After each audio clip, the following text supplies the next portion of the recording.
नमस्कार। अगर आप सीआरपीएफ में शामिल होकर देश की सेवा करना चाहते हैं तो एक बहुत बड़ा मौका आया है।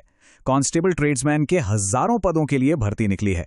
तो आज हम इसी की हर एक डिटेल को बिल्कुल आसान भाषा में समझने वाले हैं। चलिए शुरू करते हैं। तो सबसे पहली और सबसे बड़ी खबर, ये जो आंकड़ा है ना 9,195, जी हां 9,000 से भी ज्यादा वैकेंसीज हैं। ये वाकई में एक बहुत बड़ा मौका है, खासकर उन लोगों के लिए जो एक पक्की सिक्योर सरकारी नौकरी की तलाश में है। तो आगे हम क्या क्या जानने वाले हैं। सबसे पहले तो इस मौके की बात करेंगे, फिर देखेंगे कि एलिजिबिलिटी क्या है, ऑनलाइन अप्लाई कैसे करना है, सिलेक्शन के जो 5 स्टेज हैं वो क्या हैं, और आखिर में सैलरी और कुछ बहुत ही जरूरी बातें। तो चलिए सबसे पहले ये समझते हैं कि ये जो भर्ती है ये असल में है क्या और इसमें कौन कौन से पद शामिल किए गए हैं। तो देखिए, बात सीधी सी है। सेंट्रल रिजर्व पुलिस फोर्स यानी सीआरपीएफ ने कांस्टेबल के पदों के लिए ये भर्ती निकाली है। अब इसमें टेक्निकल पद भी हैं और ट्रेड्समैन के भी। ट्रेड्समैन मतलब जैसे ड्राइवर, कुक, नाई, इस तरह के पद। और हाँ, ये ऑफिशियल नोटिफिकेशन 8 अप्रैल 2026 को जारी हुआ था। अब आता है सबसे जरूरी सवाल कि क्या कोई इसके लिए अप्लाई कर सकता है। चलिए जरा एलिजिबिलिटी क्राइटेरिया पर एक नजर डालते हैं। तो ये 4 बेसिक शर्तें हैं जो हर कैंडिडेट को पूरी करनी होंगी। पहली, भारत का नागरिक होना। दूसरी, कम से कम 10वीं पास होना।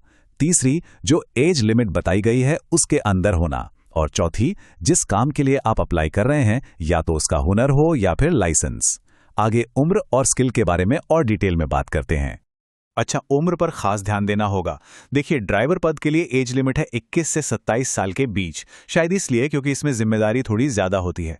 वहीं बाकी जितने भी ट्रेड्स हैं जैसे कुक, मोची या सफाई कर्मचारी, उनके लिए उम्र 18 से 23 साल रखी गई है। और हाँ, जो सरकारी नियम होते हैं उनके हिसाब से रिजर्व्ड कैटेगरीज को उम्र में छूट भी मिलेगी। अब यहां एक और जरूरी बात है, सिर्फ 10वीं पास होना ही काफी नहीं है। हर ट्रेड के लिए कुछ और भी चाहिए। जैसे ड्राइवर के लिए भारी गाड़ी चलाने का लाइसेंस होना जरूरी है। मोटर मैकेनिक के लिए आईटीआई और एक्सपीरियंस दोनों चाहिए। पायनियर विंग के लिए एक्सपीरियंस चाहिए। और बाकी ट्रेड्स के लिए 10वीं के साथ साथ उस काम में महारत होनी चाहिए। ठीक है, मान लेते हैं कि आप एलिजिबल हैं। तो अब सवाल ये उठता है कि अप्लाई कैसे करना है। चलिए स्टेप बाय स्टेप इस पूरे प्रोसेस को समझते हैं। ये डेट्स तो भाई अपने कैलेंडर में अभी मार्क कर लीजिए। एप्लीकेशंस 20 अप्रैल से शुरू होंगे और सिर्फ 19 मई 2026 तक ही चलेंगे। मेरा तो यही कहना है कि आखिरी तारीख का इंतजार बिल्कुल मत कीजिएगा। एप्लीकेशन फीस की बात करें तो वो काफी कम रखी गई है। जनरल, ईडब्ल्यूएस और ओबीसी के पुरुष उम्मीदवारों को सिर्फ 100 रुपए देने होंगे। और वहीं एससी, एसटी, एक्स सर्विसमैन और सभी महिला उम्मीदवारों के लिए कोई फीस नहीं है। एप्लीकेशन एकदम फ्री है। पूरा का पूरा प्रोसेस ऑनलाइन है। सीआरपीएफ की वेबसाइट पर जाना है, पहले रजिस्टर करना है, फिर फॉर्म भरना है, डॉक्यूमेंट्स अपलोड करने हैं और फीस देनी है अगर लागू हो तो। और हाँ, सबसे आखिर में फॉर्म का प्रिंट आउट अपने पास रखना बिल्कुल मत भूलिएगा। तो एप्लीकेशन भेज दिया, अब आगे क्या? अब शुरू होता है असली इम्तिहान। और ये कोई एक इम्तिहान नहीं बल्कि 5 चरणों वाला सिलेक्शन प्रोसेस है। जी हां, ये कोई एक टेस्ट नहीं बल्कि 5 पड़ावों की एक पूरी प्रक्रिया है। इसमें आपकी शारीरिक फुर्ती यानी पीईटी, फिर नापजोख यानी पीएसटी, फिर रिटन टेस्ट जो कि कंप्यूटर पर होगा, फिर आपके ट्रेड का प्रैक्टिकल टेस्ट और आखिर में डॉक्यूमेंट्स और मेडिकल जांच होगी। सिलेक्शन में अगर किसी चीज की सबसे ज्यादा इंपॉर्टेंस है तो वो है इस कंप्यूटर बेस्ड टेस्ट यानी सीबीटी की। जो मेरिट लिस्ट बनेगी वो इसी के मार्क्स पर बनेगी। इसमें 4 सब्जेक्ट हैं, रीजनिंग, जीके, मैथ्स और इंग्लिश या हिंदी में से कोई एक।